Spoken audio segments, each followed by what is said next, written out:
Confuse থাকতাম তখন আমাকে রাফি বলে দিলেন, রাফি ভাই বলে দিলেন যে পূজা এই অ্যাক্টিংটা এরকম করে কর, এই অ্যাক্টিংটা ওরকম সে নিজে দেখিয়ে দিত। যেহেতু তার সাথে আমার প্রথম কাজ ছিল, ওরামপুর এক্সপিরিয়েন্স থেকে শুরু করে black money, you know Rehan Rafi, who is Rehan Rafi, তো এখানে আর বলার কোনো প্রশ্ন রাখে পূজা আপনি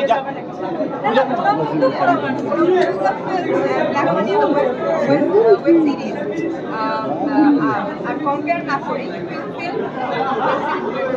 তারপরও সিরিজটা দেখে আমার কাছে মনে হয়েছে আমি মাঝখানে আমি অনেক লিপস্টিক সিনেমায় আপনারা দেখতে পাবেন আমি অনেক শুকিয়ে গিয়েছিলাম, বাট ব্ল্যাক মানি যখন অফার আসলো রাফি ভাই যখন বললো যে এই সিনেমাতে তোমাকে একটু জাস্ট ওয়েট গেইন করতে হবে, আমি যেই মেয়ে খেতে পছন্দ করি না নন স্টপ খেয়ে গেছি, নন স্টপ ভাত খেয়েছি, ভাত লিমিটেশন রাখিনি, খেয়ে গেছি যখন দেখেছি যে না প্রপার মোটা হয়েছি, আমাকে দেখতে মোটা লাগছে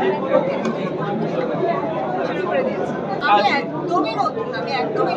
সেই জায়গা থেকে প্রত্যেকের সাথে আপনার আলাদা আলাদা সিন আছে, সো ওই অভিজ্ঞতাটা আসলে কেমন ছিল নিজের ক্যারিয়ারের ক্ষেত্রে যদি একটু জানতে চাই।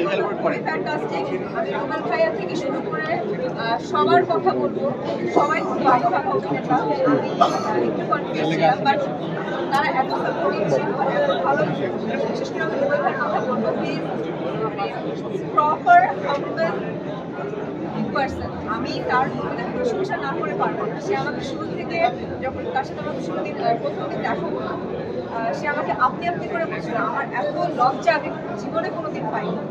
বাট আমি যখন তাকে বললাম প্লিজ আপনি আমাকে আপনি না পারলাম তুই করে বলেন, আমি তারপরে হ্যাপি হব। সে তুই তো দূরের কথা, সে তুমি বলতেও লজ্জা পাচ্ছে। যদি একটু জানতে চাই আপনার গানটা, যে গানটা রিলিজ হয়েছে আসলে গানটা শুনে এবং ট্রেলারটা দেখে অপুদি খুবই প্রশংসা করেছে এবং তিনি লিখেছেনও, সেই জায়গাটা যদি কিছু বলতেন আসলে।